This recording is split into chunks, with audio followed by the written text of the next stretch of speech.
안녕하세요. 이번에는 두 번째 교실 자연분만의 실제에 대해서 같이 얘기를 해봅시다. 자, 우리 지난 시간까지 어떻게 진통이 시작하는지, 진통의 과정은 어떻게 되는지 그런 것에 대해서 알아봤죠. 이번에는 실제로 아기를 어떻게 낳는지에 대해서 한번 알아보기로 해요. 일단 이 영상은 자연분만을 주제로 합니다. 사모님들은 외래에서 저는 어떻게 출산을 해야 되나요? 저의 출산의 방법은 어떻게 되나요? 라고 저한테 질문을 하시죠. 출산 방법은 크게 자연분만도 있고 수술분만도 있습니다. 그래서 병원에서는 반드시 수술로 출산을 해야 되는 경우에는 미리 고지를 하죠. 예를 들어서 아기 머리가 위쪽에 있다거나 예전에 자궁 수술을 한 적이 있어서 자궁을 봉합하거나 자궁을 절개한 적이 있다거나 이제 큰 아기를 제왕절개 했을 경우가 가장 일반적이고, 아니면 태반 위치가 좀 안 좋아서 자연분만을 했을 때 피가 많이 날 수 있는 경우, 또는 쌍둥이인데 아기 머리가 둘 다 머리가 밑에 있는 게 아니라 아기의 위치가 좀 다를 경우, 이런 것들이 대표적인 수술분만의 적응증이 돼요. 요즘에는 개인의 신념도 굉장히 중요시해야 하는데, 예를 들어서 어떤 사모님들은 진통의 과정 자체를 별로 마음에 들어하지 않습니다. 진통은 굉장히 오래 걸리죠. 뭐 빨리 하면 두세 시간 만에 정말 끝나는 사람도 있지만 대부분은 대여섯 시간 이상 걸리고요. 또 그 과정 자체도 중요하고 이게 어떻게 결정이 될지 모르기 때문에 그런 애매모호함에 대해서 별로 마음에 들어하지 않는 경우도 있어요. 그래서 개인이 원하는 대로 나는 수술분만이 좋겠어 하는 분들은 미리 또 결정을 하기도 하고요. 그런 경우에는 미리 결정을 하지만 일단 아기가 머리가 밑에 있고 특별히 제한사항이 없는 분들한테는 저희가 특별히 정하지는 않습니다. 반드시 수술분만을 해야 되는 분만 우리가 정하고 있죠. 그래서 자연분만은 이제 기존에 있는 문을 열면서 우리가 시작을 한다고 보통 생각을 해요. 저는 자연분만은 문을 연다. 이렇게 문이 있으면 지를 통해서 그냥 문을 쭉 열고 아기가 나오는 거죠. 반면에 수술분만은 완전히 얘기가 달라요. 기존에 있는 문이 없기 때문에 새로운 길을 만들어서 문을 빠샤 하고 만들고 가는 거죠. 그래서 자연분만은 기존에 있는 통로를 이용하고 수술분만은 새로운 길을 만든다고 생각하시는 게 맞습니다. 저는 이 그림을 되게 좋아해요. 어떻게 보면 너무 슬픈 그림이긴 한데, 땅콩의 출산이라고, 엄마는 아기를 낳아서 너무 힘들죠. 슬프게도 이제 엄마가 아기를 낳는 산도는 다 열렸고요. 나머지 가족들은 너무 좋아 죽습니다. 지켜보는 의사도 흐뭇한 얼굴을 하고 있는데 정작 엄마는 너무 힘들어요. 어떻게 보면 굉장히 슬픈 그림인데 나름 자연분만에 대해서 잘 보여주고 있는 그림이라서 저는 이 그림을 좀 선호를 하는 편이고요. 또 한편으로는 옆에 있는 거는 이제 수술 출산과 비슷합니다. 돌고래는 이렇게 아기를 낳는다고 하는데 꼭 우리가 수술 출산할 때 제왕절개 하는 거랑 좀 비슷해서 제가 그림을 가져왔어요. 고래의 배를 통해서, 실제로 배는 아니겠지만 배를 통해서 아기가 나오는 거죠. 자연분만과 수술분만은 이렇게 다른 점이 있습니다. 자연분만은 굉장히 모호합니다. 그리고 많이 무섭죠. 왜? 아프니까요. 하나도 안 아프면 얼마나 좋을까요? 근데 진통이 없는 자연분만은 없어요. 반드시 진통이 항상 동반이 되고, 또 하나는 언제 될지 아무도 모른다는 거죠. 그래서 그 모호함, 예정일쯤이라고 얘기는 하지만 정확한 날짜는 정말 며느리도 모릅니다. 대충 이때쯤 될 거야 라고 예상만 하는 거죠. 그리고 언제 시작하는지도 모르고요. 언제 끝나는지도 몰라요. 끝나는 거는 출산을 하면 끝나겠지만 그게 2시간 후가 될지 4시간 후가 될지 아무도 모릅니다. 더 답답한 거는 잘 될지 안 될지도 모른다는 거예요. 그래서 자연분만의 특징은 굉장히 모호하고 진통이 동반이 되고, 우리가 원래 잘 모르는 거는 더 무섭잖아요. 어두울 때 길을 가면 더 무서운 것처럼 앞에 안 보이니까 그런 두려움이 특징이 되죠. 이건 앞에서 봤던 어떤 그림인데, 진통은 어차피 생길 수밖에 없는 거고 우리가 진통 없이 출산을 할 수는 없으니까 그냥 진통이 오는 게 어떻게 오는 거고 그 자궁이 어떻게 움직이는지를 알면 조금 더 받아들이기 쉽다고 제가 말씀드렸습니다. 자궁은 아기를 밀어내기 위해서 끊임없이 움직이죠. 자궁의 위쪽은 계속 아기를 밑으로 밀어주려고 하고요. 자궁의 아래쪽은 아기를 내보내기 위해서 열리면서 더 얇아집니다. 그리고 지속적인 진통이 있는 게 아니라 쉬는 시간과 진통이 하는 시간 두 가지로 변한다고 그랬죠. 그래서 쉬는 시간에는 충분히 쉬면서 진통이 올 거라고 생각하고 준비를 하고, 진통이 제대로 생기게 되면 진통을 마치 파도를 터넘듯이 살짝 받아들여주고, 한 번의 진통이 지나가면 그 다음 진통을 준비하면서 편하게 쉬라고 말씀을 드렸습니다. 쉽지 않아요. 정말 쉽지 않은데 다 할 수 있습니다. 왜냐하면 이렇게 못할 정도로 굉장히 강력한 진통, 그리고 쉬는 시간이 없는 진통들은 사실 잘못된 진통인 경우가 많아요. 그래서 진통이 제가 말씀드린 대로 이렇게 규칙적인 진통이 아니라 계속 쭉 아픈 경우, 이런 경우에는 뭔가 사단이 났을 경우가 많습니다. 제대로 진통을 하지 못해서 아기가 좀 이상한 곳으로 가고 있거나 아기가 위치가 안 맞는 경우도 되게 많아요. 우리가 성공적인 자연분만을 위해서는 세 가지 조건이 굉장히 중요한데, 일단은 아기가 골반을 통과해야 되니까 골반이 일종의 터널, 통과할 수 있는 그런 공간이 되죠. 골반이 충분히 부드러우면 굉장히 출산이 잘 됩니다. 그래서 골반이 좋다고 보통 표현을 하는데, 우리가 겉으로 보기에 또는 내진을 했을 때 이렇게 큰 골반이 아니더라도 골반 자체가 부드럽게 이완이 잘 되어 있으면 아기가 그 안에서 자리를 잡기가 굉장히 유리합니다. 그래서 우리 아기를 여행객으로 생각을 했을 때 아기가 자궁 안에서 적절하게 움직이면서 이 승객이 일을 잘 해주면 작은 골반이라도 잘 열리면서 출산을 만들 수가 있죠. 아까 자궁은 제가 위쪽에서는 밀어주고 아래쪽은 열리면서 아기가 쉽게 나올 수 있도록 도와준다고 했죠. 그래서 적절하게 자궁의 수축을 해야 됩니다. 그리고 막판에 아기가 나오기 직전에는 산모가 같이 밀어줘야 더 잘 나올 수 있어요. 그래서 힘이 어느 정도 필요하죠. 그래서 때로는 우리가 산모가 진통을 느끼는 가운데 조금 더 효과적으로 밀어줄 수 있기 때문에 무통을 살짝 끄기도 하고요. 산모가 진통을 타면서 진통이 올 때 같이 힘을 자연스럽게 줄 수 있어서 무통을 살짝 중단하기도 합니다. 어쨌거나 골반이 잘 이완이 되고 아기는 그 안에서 자유롭게 편하게 움직이면서 자기가 통과할 수 있는 바른 위치를 잡고, 그리고 산모가 끙끙 해서 열심히 밀어주게 되면 세 가지가 잘 맞을 때에 성공적인 자연분만을 할 수 있다고 생각을 하고 있죠. 그래서 제가 앞에 그 영상에서 진통이 시작이 되면 충분히 집에서 진통을 하고 오라고 말씀을 드렸죠. 그거는 골반을 이완시키고 아기가 골반 안에 부드럽게 들어갈 수 있도록, 승객이 제대로 들어갈 수 있도록 하는 일종의 준비 자세가 됩니다. 자, 이제 분만하기 얼마 안 남았어요. 자궁은 다 열렸어요. 그리고 아기는 완전히 다 내려와서 밖에서 볼 때도 아기의 머리가 보이기 시작해요. 때로는 이때는 회음부가 굉장히 많이 눌리기 때문에 어떤 산모들은 무통이 효과가 없는 것 같아요 라고 얘기를 해요. 왜냐하면 질을 통과해서 회음부 바로 앞까지 아기가 머리가 왔을 때 회음부가 이렇게 늘어나는 느낌들이 가끔은 무통으로 커버가 안 될 수도 있거든요. 무통은 이제 자궁의 움직임과 자궁의 통증은 잘 커버를 하는데 회음부 쪽은 가끔 커버가 안 되는 경우도 있어요. 근데 이거는 출산하기 직전이니까 대부분 이때는 잘 견디시긴 합니다. 그래서 이제 아기가 나오고 태반까지 나오면은 이제 출산이 끝나는 거예요. 그래서 태반도 출산이 돼야지 모든 출산이 끝난다고 생각을 하고 있습니다.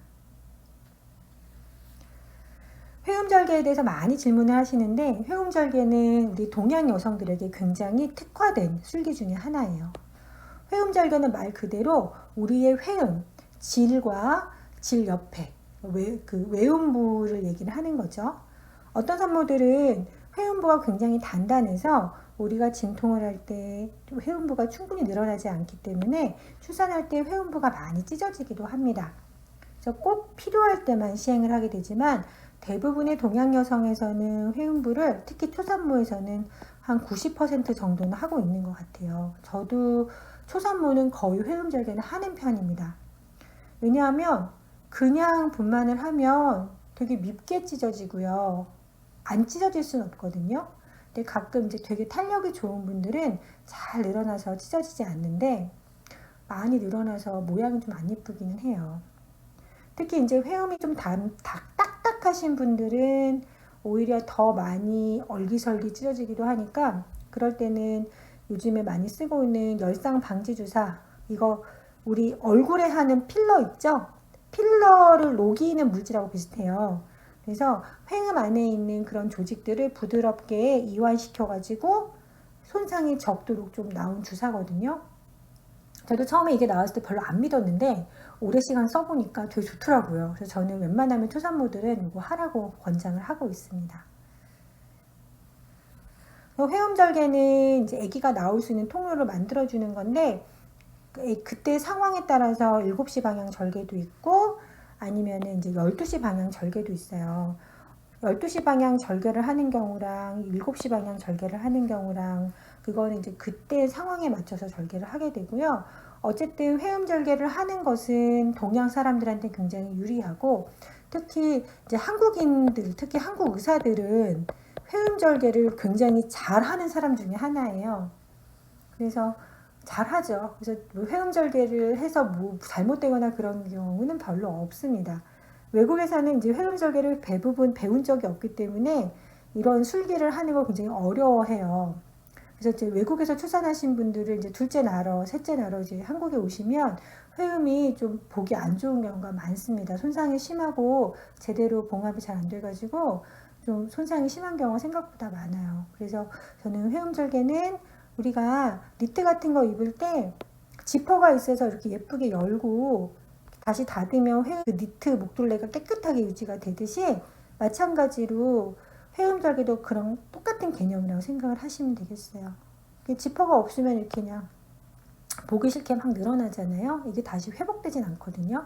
그래서 그냥 예쁜 모양을 위해서, 그리고 어차피 시간이 지나면 또 회복이 되니까 이렇게 회음절개를 해서 최대한 회음의 손상을 줄이는 것이 좀 필요합니다. 이제 아기가 딱 태어나는 순간에 보면 아기가 태어나자마자 막 울지는 않아요. 일단 머리가 먼저 출산이 되고 조금 시간을 두고 아기가 천천히 움직이면서 아기가 빠져나옵니다. 아기는 입안에 양수랑 이런 게 가득 차 있어가지고 그거를 좀 빼줘야지 울기가 쉽거든요.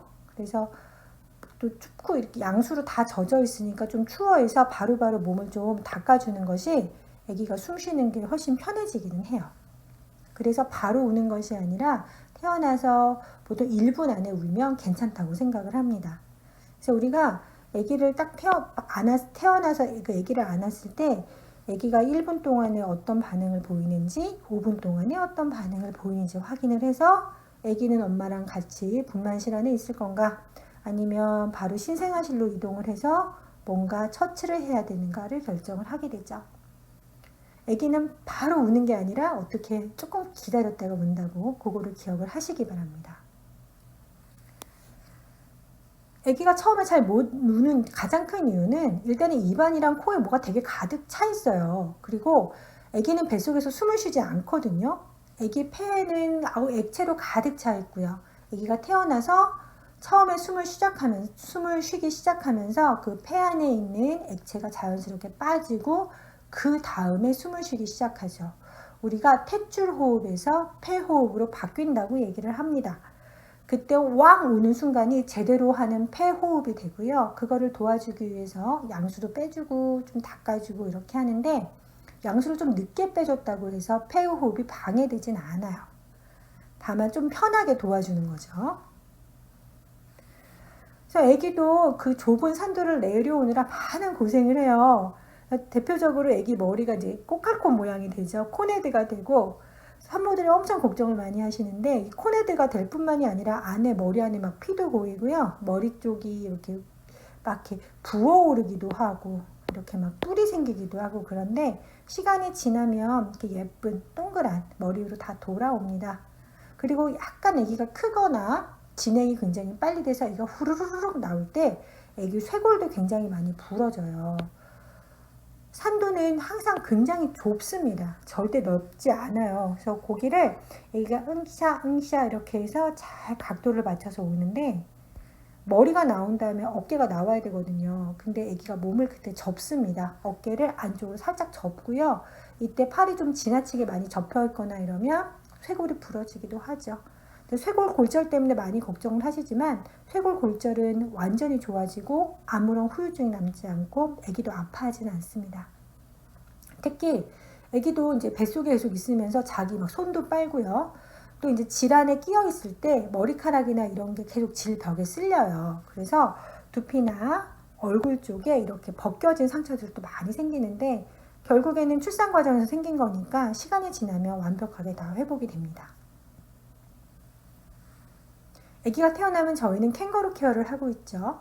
그래서 워낙에는 이게 이제 일반 아이들을 위한 것이 아니라 태어나서 엄마랑 같이 있지 못하고 인큐베이터에 있는 아기들을 위한 거였는데 요즘에는 이제 처음에 하는 엄마의 첫 접촉이 중요하다라고 얘기를 해서 태어나자마자 아기를 엄마 배 위에 딱 올려놓고 엄마의 심장 소리와 체온을 느끼게 하면 훨씬 더 안정이 빨리 된다고 해서 저희는 하고 있습니다.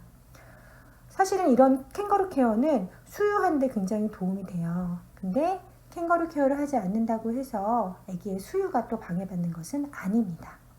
저희 병원은 이렇게 아기 태어나자마자 바로 엄마 배 위에 올려줘서 아기랑 엄마랑 서로 이제 체온을 나누고 이렇게 교감을 할 수 있게 약간의 시간을 드리고요. 안타깝게도 아기 체온 조절도 중요하고 아기 확인이 좀 필요해서 오래 하지는 못하고 하지만 섭섭하진 않게 저희가 캥거루 케어를 하고 있습니다. 자, 그래서 이런 과정을 거쳐서 자연분만을 해요. 그럼 왜 자연분만을 하냐? 그냥 자연스러우니까 그냥 합니다. 인류가 태어난 이래 누가 가르쳐준 것도 아니고 그냥 자연스럽게 자기의 자손을 생산하면서 우리가 가지고 온 방법이니까요. 그리고 진행이 굉장히 잘 되는, 부드럽게 되는 순사는 회복이 굉장히 빠릅니다. 정말 아침에 아기 낳고요. 점심 먹을 때 벌써 산모가 왔다 갔다 하고 자기가 할 일을 해요.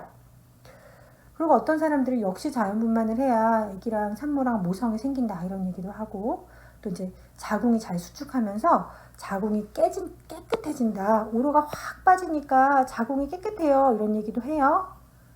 근데 실제로 그렇진 않아요. 오로는 그냥 알아서 잘 빠지는 거고요. 오로가 빠지는 거는 분만의 방법, 자연분만이냐 수술분만이냐 전혀 중요하지 않습니다. 그래서 요거는 틀린 얘기. 또 이제 자연분만을 하면서 아기가 산모의 질환에 오랫동안 끼어 있잖아요. 그런 것들이 아기의 혹시 뇌 발달을 돕고 아기가 조금 더 똑똑해질 수 있다라고 생각하는 분들이 꽤 있는데 다 아시겠지만 아기 머리는 타고나잖아요. 뭐 자연분만 했다고 해서 더 똑똑하고 그렇게 생각하기는 조금 어렵고요. 오히려 제왕절개를 하는 경우에는 아픈 애기들이 제왕절개를 하는 경우가 많죠. 좀 약하거나 아픈 애기들은 진통을 못 견디니까 오히려 제왕절개를 한 애기들이 머리가 나쁜 게 아니고요. 애기가 뭔가 약한 게 있어서 수술을 했다고 보는 게 조금 더 정확합니다. 그래서 자연분만과 애기 뇌발달은 상관이 없다라고 저는 생각을 하고 마찬가지로 애기가 질을 통과한다고 해서 아토피가 완전히 예방되냐? 뭐 이런 얘기가 있는 건 있는데 이게 확인된 사실이 아니에요. 뭐 조금이라도 영향은 있겠지만 아토피 자체는 유전적인 소인이 크고 또 하나 환경적 요인이 큽니다. 자연분만 했는가 수술분만 했는가는 아주 뭐 대세에 지장이 있는 그런 요소는 아닙니다. 그래서 자연분만은 그냥 자연스러운 방법이니까 하는 것 뿐이에요. 그리고 진행이 잘 되면 또 회복도 굉장히 좋으니까요. 유도분만이라는 것도 있죠. 유도분만은 출산의 방법이 아니라 진통을 유발하는 방법 중에 하나입니다. 그래서 없는 진통을 만드는 거죠. 진통을 유도해서 분만을 만드는 거. 그럼 왜 진통을 만드는가? 진통이 없으니까 만드는 거고 진통을 해야 되는 상황이니까 만드는 겁니다. 예를 들어서 혈압의 산모가 높다거나 양수가 갑자기 너무 줄어가지고 더 이상 이건 기다리면 애기가 좀 힘들어하겠다라고 생각이 든다거나 애기가 어느 순간부터 너무 안 자라요. 밖에서 키우는 게 더 좋을 것 같아. 이런 것들이 굉장히 대표적인 유도분만의 적응 중이고 이런 것들은 뭔가 좀 아픈 구석이 있어서 하는 거지만 단순히 40일주가 지난 경우에도 너무 오래 시간이 끌면 아기가 뱃속에서 태변을 보는 경우도 있고 태반 기능이 많이 떨어져서 아기 자체가 진통을 잘 못 견디는 경우도 생깁니다. 그래서 어찌됐건 자연스럽게 진통이나 양수가 터지는 것을 기다릴 수 없는 상황이라서 진통을 유도하는 것을 유도분만이라고 해요. 그리고 유도분만을 하는 이유 자체가 정말 출산을 더 이상 미룰 수 없기 때문에 그 자체로 위험을 가지고 있습니다. 그래서 진통 중에 태아나 아기가 당연히 힘들어할 수 있고요. 산모가 힘들어할 수 있고 그것 때문에 수술률이 올라갑니다. 유도분만해서 수술률이 올라가는 게 아니에요. 더 이상 자연스러운 출산을 만들 수 없기 때문에 뭔가 약한 구석이 있어서 시작하는 거기 때문에 수술률이 올라가는 거니까 유도분만은 나쁜 거다라고 생각하지 마시고 어쩔 수 없이 필요한 거구나 라고 생각하시는 게 좋겠습니다. 자, 그래서 자연분만 하다가도 얼마든지 수술분만으로 넘어갈 수 있죠. 뭐 그래도 우리의 끝은 출산이지 자연분만 성공, 수술분만 성공이 아니니까 어떻게든 아기만 잘 낳고 엄마랑 아기랑 다 건강하면 됩니다. 자, 그럼 과연 수술분만은 어떤 걸까? 그거는 다음 영상에서 한 번 더 알아볼게요. 긴 시간 고생하셨습니다. 안녕히 계세요.